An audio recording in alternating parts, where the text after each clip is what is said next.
இப்ப கட்டிட்டாங்கன்னு வைங்களேன், கட்டிட்டா கூட அதை வந்து என்ன செய்யணும் என்றால் மார்க்கத்தில் இடிக்கணும் இருக்கு. கட்டிட்டோம்னு சொன்னா ஒரு தெரியாத காலத்தில் கட்டிட்டாங்க. நம்ம ஊர்ல எவ்வளவு இருக்குது, புதுசு புதுசா தர்காக்கள்லாம் உண்டா இருக்கிறது.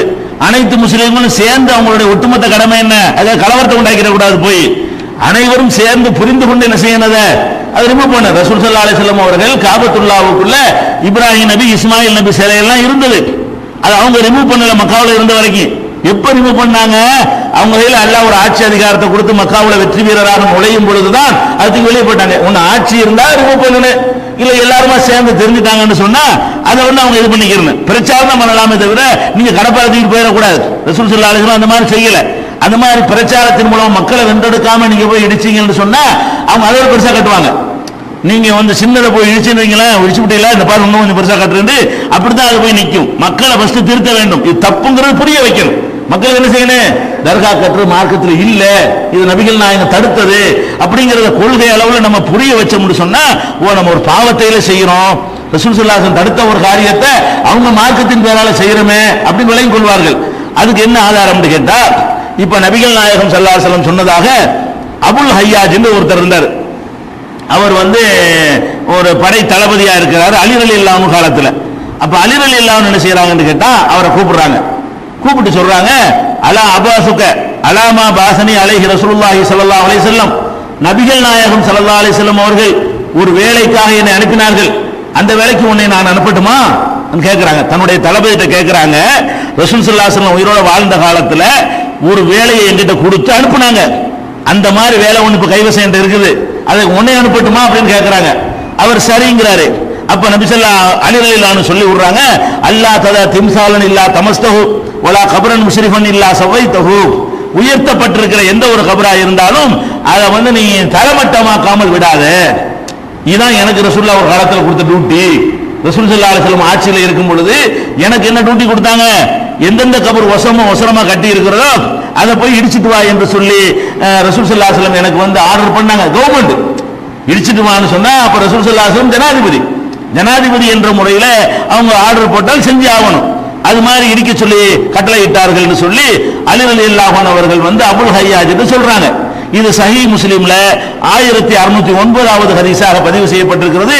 இன்னும் பல நூல்களில் இருக்கு. என்ன விளங்குது, கட்டுறது கூடாதுங்கிறது தடுத்துட்டாங்க. கட்டிட்டாலும் கபரை கட்டுனால, கபருக்கு மேல பில்டிங் கட்டுறது கூட இல்ல, கபரை கட்டுறது ஒரு சின்ன ஏரியா தான் போக போகுது. அது பெருசாக வழிபாட்டு தரம் ஆயிராது. பில்டிங்கை கட்டி தர்காவை கட்டினா தான் வழிபாடு வரும்.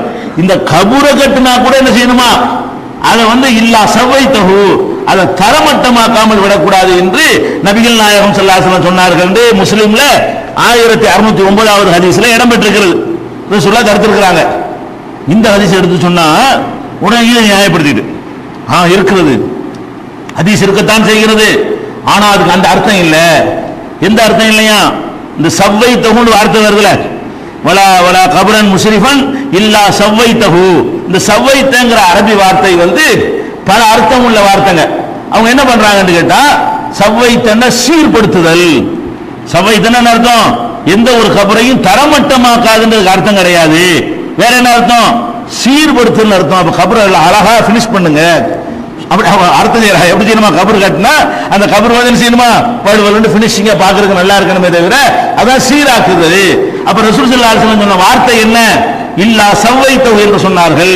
சவ்வா என்ற வார்த்தைக்கு வந்து சீராக்குதல் தான் அர்த்தம், அதனால இடிக்க வேண்டிய அவசியம் கிடையாது என்று சொல்லி ஒரு விளக்கத்தை கொடுத்து அதுக்கு ஆதாரமாக சிலதெல்லாம் சொல்லுவாங்க. எப்படி சொல்லுவாங்க, உதாரணமா வந்து அல்லாஹ் வந்து இந்த வானத்தை படைச்சேங்கிறான்.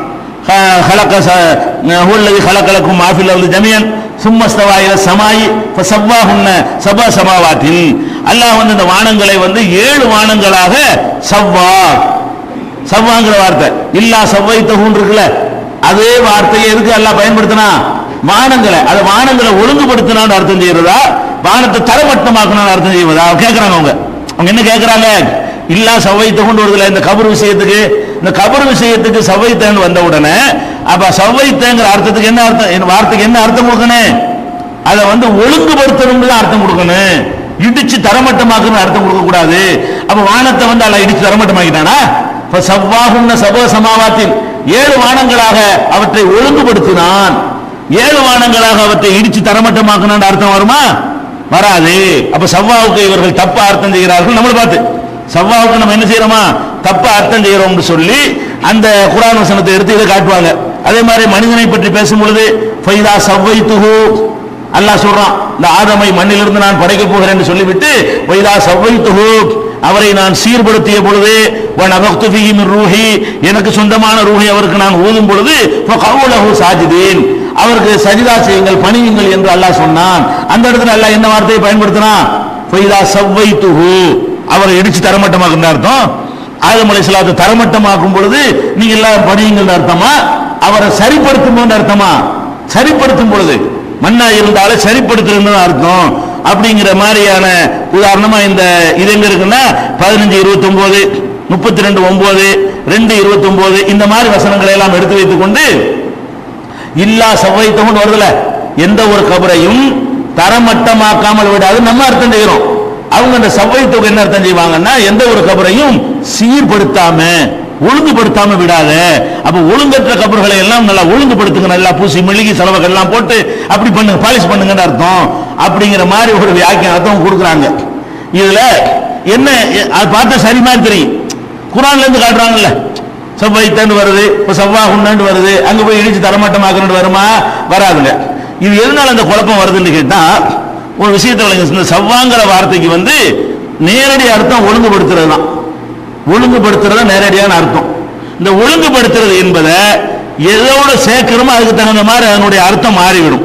உதாரணமா ஒரு கிழிஞ்ச துணியை, ஒரு சட்டை கிழிஞ்சு போச்சு, இதை ஒழுங்குபடுத்துக்கு என்ன அர்த்தம்? தைக்கிறேன் அர்த்தம். கிழிஞ்ச சட்டையை சுட்டி காட்டி இந்த சட்டை கிழிந்திருக்கிறது இதை ஒழுங்குபடுத்திக்கிட்டு வா அப்படின்னு என்ன அர்த்தம்? தைக்கிறது தான் ஒழுங்குபடுத்துறது. அந்த இடத்துல அர்த்தம் என்னவா போகுது? தைக்கிறது ஒழுங்குபடுத்துறது ஆகுது. அப்ப சவ்வாங்கிற வார்த்தைக்கு என்ன அர்த்தம் என்றால் ஒழுங்குபடுத்துறது அர்த்தம், சந்தேகமே கிடையாது. ஆனால் எது எதுக்கு பயன்படுத்துறோமோ அதுக்கு தகுந்த மாதிரி என்ன மாறிக்கொள்ளும். இப்ப எதுக்கு வருது? உயரமா இருக்கிறத ஒழுங்குபடுத்துறதுனால பாயிண்ட் விட்டுறாங்க. அந்த ஒழுங்குபடுத்துறது மட்டும் பாக்குறாங்களே தவிர அதுக்கு முந்தி பயன்படுத்துற வார்த்தை என்ன?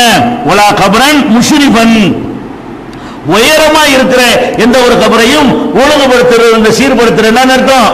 அந்த உயரத்தை காலி பண்றது அர்த்தம். அதுல ரசூல் ஸல்லல்லாஹு அலைஹி வஸல்லம் பயன்படுத்தின வாசகம் என்ன? இப்ப உதாரணமா எடுத்துக்கிறீங்களேன், இதே மாதிரியான ஒரு விஷயத்தை எடுத்துக்கிறீங்க. நபி ஸல்லல்லாஹு அலைஹி வஸல்லம் அவர்கள் மதீனாவுக்கு போறாங்க. போன உடனே பள்ளிவாசலுக்காக வேண்டி ஒரு இடம் வேணும்னு சொல்றாங்க. அப்ப பனு நஜ்ஜார்ங்கிற ஒரு கூட்டத்தை சேர்ந்தவர்கள் அவங்களுக்கு சொந்தமான ஒரு இடம் ஒன்று இருந்தது. அதை எனக்கு விலைக்கு தெரியலான்னு கேட்டாங்க. அந்த அனாதை சிறுவர்கள் என்னங்கிட்டாங்க, விலை வேணான்ட்டாங்க. கடைசியில் ரசூல் ஸல்லல்லாஹு அலைஹி வஸல்லம் வற்புறுத்தி விலைக்கு தான் வாங்கினாங்க. வாங்கி அது வெறுமனே காலி மனை, அந்த காலி மனையில பள்ளிவாசல் கட்டுறதுக்காக வேண்டி அந்த இது பண்றாங்க, தோண்டிக்கிட்டு ஒழுங்குபடுத்துவாங்கல்ல. அப்ப தோண்டிக்கிட்டு இருக்கும் பொழுது அதுல என்னவெல்லாம் இருக்குதுன்னு கேட்டா, அந்த காலி மனையில பேரிச்ச மரங்கள் அங்கங்க இருக்குது. காலி மனைனா என்ன இருக்கு? பேரிச்ச மரங்கள் அங்க ஒண்ணு பேரிச்ச மரங்கள் இருக்குது. இதை வச்சுக்கிட்டு பள்ளிவாசல் ஆக்க முடியுமா? சஃபு நிக்கிறதுக்கு இடைஞ்சலா இருக்கும். அந்த காலி மனையில வேற என்ன இருக்குன்னு கேட்டா சில குட்டி சுவர்கள் இருக்குது. குட்டி சுவர்னா என்ன? ஏற்கனவே கட்டிடங்கள் இருந்து இடிஞ்சு போய் அங்கிட்டு ஒரு சுவர் அங்கிட்டு ஒரு சுவரா இருக்கும். அதுக்கு பேர் குட்டி சுவர்னு பேரு. குட்டி சுவர்னு சொல்றாங்களே இல்ல, குட்டி சுவர்னா என்ன அர்த்தம்? அந்த சிதிலம் அடைஞ்ச கட்டிடத்துல எஞ்சி இருக்கக்கூடிய சுவர்கள், வீணா போன கட்டிடத்துல எஞ்சி இருக்கிற சுவர்களுக்கு பேர் என்னது? குட்டி சுவர்கள். அப்ப அந்த ஹதீஸ்ல வருது, நபி ஸல்லல்லாஹு அலைஹி வஸல்லம் அவர்கள் பேரிச்ச மரங்களை எல்லாம் வெட்ட சொன்னார்கள். ஃபகுத்தியத் வெட்டப்பட்டது. அதுக்கப்புறம் இந்த குட்டிச்சவர்களை பார்த்து சீர்படுத்த சொன்னார்கள். ஃபசுவியத் அதை சுவியத்துன்னு போறது. குட்டிச்சவர்கள் இருந்தது, அதை என்ன பண்ண சொன்னாங்க ரசூல் ஸல்லல்லாஹு அலைஹி வஸல்லம்? அதை சரி செய்யன்னு சொன்னார்கள். ஃபசுவியத் அது ஒழுங்குபடுத்தப்பட்டது. என்ன அர்த்தம்? அப்ப இந்த குட்டிச்சவர்கள் பூசி அழகா மொழிகி அப்படி உயரமா அப்படி வைக்கிறது அர்த்தமா? தொழுறது தகுந்த மாதிரி தலைவரத்தை ஆக்குறது அர்த்தமா? குட்டிச்சவரை பற்றி வரும்பொழுது ரசூலுல்லாஹ் சொல்றாங்க, இந்த குட்டிச்சவரை ஒழுங்குபடுத்துங்க, குட்டிச்சவரை ஒழுங்குபடுத்துங்கன்னு சொன்ன உடனே ஃபசுவியத் இதே வார்த்தை வருது. இந்த சவ்வாவுல உள்ளது சுவியத், இந்த சவ்வைத்த கொண்டு வருதுல, இந்த சவ்வாங்கிற சொல்லில் இருந்துதான் சவ்வா சுவியத்து சவ்வைத்த இந்த வார்த்தையெல்லாம் பிறக்கிறது. அப்ப மூல சொல் அதுதான் ஃபசுவியத். அப்ப அந்த குட்டிச்சவர்கள் எல்லாம் சுவியத் என்ன அர்த்தம்? அதுக்கு இவங்க சொன்ன அர்த்தம் என்ன? குட்டிச்சவருக்கு பெயிண்ட் அடிச்சு பூசி அப்படி வச்சா எப்படி சப்புனிக்கிறது? அந்த இடத்துல பள்ளிவாசல் கட்டுவதற்காக வேண்டி ரசூல் ஸல்லல்லாஹு அலைஹி வஸல்லம் அதை ஒழுங்குபடுத்த சொன்னாங்கன்னா இடிச்சு தந்தரையாக்கு மட்டமாக்கு சப்பு நிக்கிற மாதிரி ஆக்குன்னு அர்த்தமா? அல்ல குட்டிச்சவரை வச்சு ஒழுங்குபடுத்துங்கன்னு அர்த்தமா? குட்டிச்சவரை இல்லாம ஆக்கணும். குட்டிச்சவரை பற்றி அதை ஒழுங்குபடுத்து என்று சொன்னால் அதுக்கு அர்த்தம் என்ன? குட்டிச்சவரம் இருக்கக்கூடாதுன்னு அர்த்தம். குட்டிச்சவரங்க வச்சுக்கிட்டு ஒழுங்குபடுத்துன்னு அர்த்தம் வராது. குட்டிச்சவரை காலி பண்றதுதான் அதை ஒழுங்குபடுத்துறது. சுவ்வியத்துங்கிற வார்த்தை இங்க வருது. புகாரியில 410, 1735, 3639 வருகிறது. அப்ப மஸ்ஜித் நபவியை கட்டும் பொழுது குட்டிச்சவர்கள் இருந்ததுனால அது பள்ளிவாசல் கட்ட உதவாது, அதை இடிச்சு தரமட்டமாக்க சொன்னாங்க ரசூல் ஸல்லல்லாஹு அலைஹி வஸல்லம். தரமட்டமாக்கப்பட்டது, அது சுவ்வியத்தில் வருது. அப்ப உயரத்தை பற்றி பேசினால் அதுக்கு என்ன அர்த்தம் ஆயிரும்? கிழிஞ்சதை பற்றி பேசினால் தக்கிறது தான் ஒழுங்குபடுத்துறது. அதே மாதிரி உடஞ்சதை பற்றி பேசினால் அதை ஒட்டுறதுதான் ஒழுங்குபடுத்துறது. உயரமா இருக்கிறத பற்றி பேசினால் அந்த காலி பண்றதுதான் அதில் செய்யற ஒழுங்குபடுத்துதல். அப்ப கபரை பற்றி ரசூலுல்லாஹ் பேசும் பொழுது வலா கபரன் முஸ்லிஃபன் உயரமா இருக்கிற எந்த ஒரு கபரையும் இல்லா சவைத்தஹு, அதை ஒழுங்குபடுத்தாம விடாத, காலி பண்ணாம விடாத, தரமட்டமாக்காம விடாத என்றுதான் அதுக்கு அர்த்தம் செய்ய வேண்டும். இன்னும் சொல்ல போனால் ரசூல் ஸல்லல்லாஹு அலைஹி வஸல்லம் ஹிஜ்ரத் செஞ்சு போனார்கள். அபூபக்கர் ரலியல்லாஹு அன்ஹு அவர்களோட ஹிஜ்ரத் செஞ்சு போனாங்க. குகைக்குள்ள போனா அந்த குகையில் என்ன இருக்கு? கரடு முரடா இருக்கும். இங்க ஒரு கல் இருக்கும், அங்க ஒரு மண். படுக்கை எழுமா நபி ஸல்லல்லாஹு அலைஹி வஸல்லம் பிரயாணத்துக்கு ரொம்ப டயர்டா போய் வந்திருந்தாங்க. அபூபக்கர் சித்திக் அவங்க சொல்றாங்க, அதாவது ஒரு சவ்வைத்துல் நபி ஸல்லல்லாஹு அலைஹி வஸல்லம் மகானன் பி யதைய யனாமு அலைஹி. நபி ஸல்லல்லாஹு அலைஹி வஸல்லம் அவர்கள் நானும் குகைக்குள்ள போயிட்டோம். எதிரிகள் விரட்டிட்டு வர்றாங்க. பாதுகாப்புக்காக சவுர் குகைக்குள்ள நாங்க நினைஞ்சிட்டோம், நுழைஞ்சு விட்டோம். நுழைஞ்சா ரசூலுல்லாஹ் படுக்கிற மாதிரி அந்த இடம் இல்லை, மேடும் பள்ளவுமாக கல்லும் கரடுமாக இருந்தது.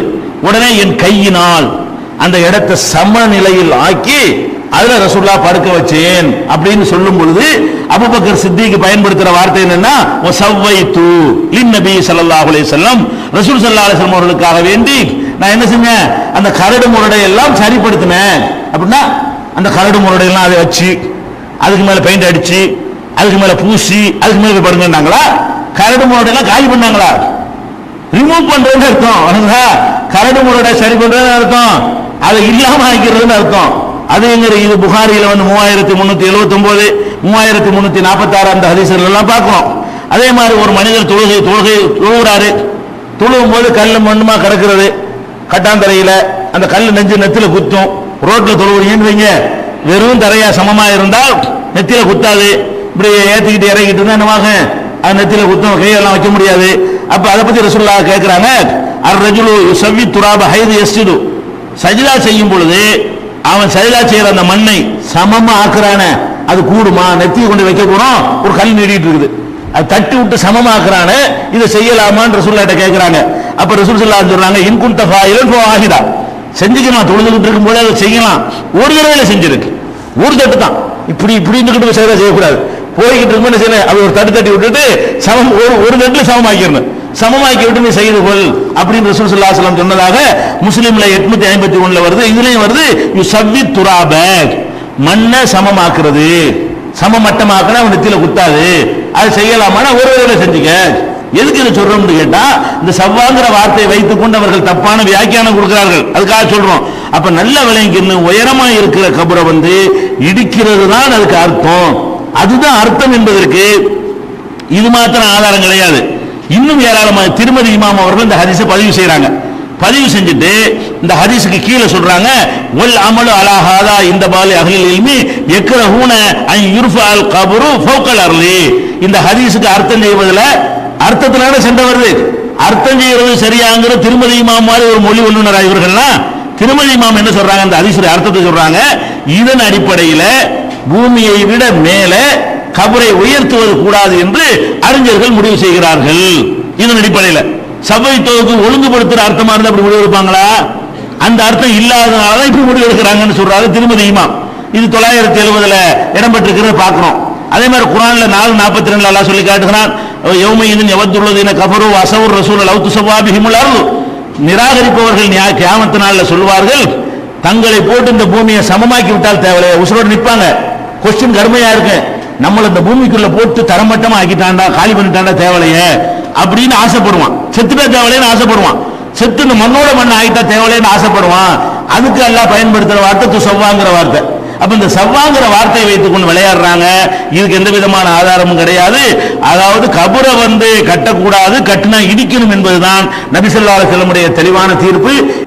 ஒரு இறந்த அடக்கத்தலத்துக்கு மேலே கட்டடம் கட்டுறது மாதிரி அந்த அடக்கத்தலத்தையே பூசுவது, அதையே ஒசத்தி கட்டுவது, அதற்கும் தடை இருக்கிறதை நபிகள் நாயகம் ஸல்லல்லாஹு அலைஹி வஸல்லம் தடுத்ததாக ஜாபிர் ரலியல்லாஹு அன்ஹு அவர்கள் சொல்கிறார்கள். நஹா ரசூலுல்லாஹி ஸல்லல்லாஹு அலைஹி வஸல்லம் ஐயு ஜஸ்ஸல் கப்ரு, கபரு பூசப்படுவதை நபி ஸல்லல்லாஹு அலைஹி வஸல்லம் தடுத்தார்கள்.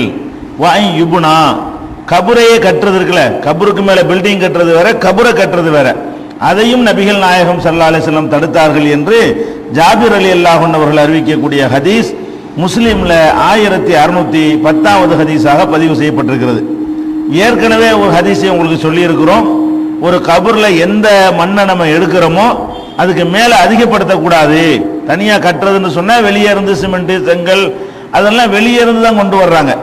ஆனால் ஒரு கபர்ல இருந்து மண்ணு எடுத்த மண்ணுக்கு மேல வலா யுஸாது அலைஹி, அது மாதிரி கூடாது என்று நபிகள் நாயகம் ஸல்லல்லாஹு அலைஹி வஸல்லம் தடுத்திருப்பதும், கபருக்கு மேல எந்த ஒரு பொருளை கொண்டே கட்டுவதற்கு தடை இருப்பதை நம்ம புரிந்து கொள்ள வேண்டும்.